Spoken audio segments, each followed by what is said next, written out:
Umngoma is a student who is learning the art of healing. But at the center of it, Isangoma is the one who's able to heal through sound, being able to heal through music, being able to heal through quantum physics. I know your mind can take that, so I'll give you that.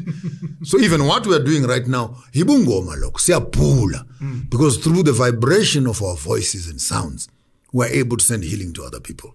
So yes, and I said the other day, I'm a Isangoma.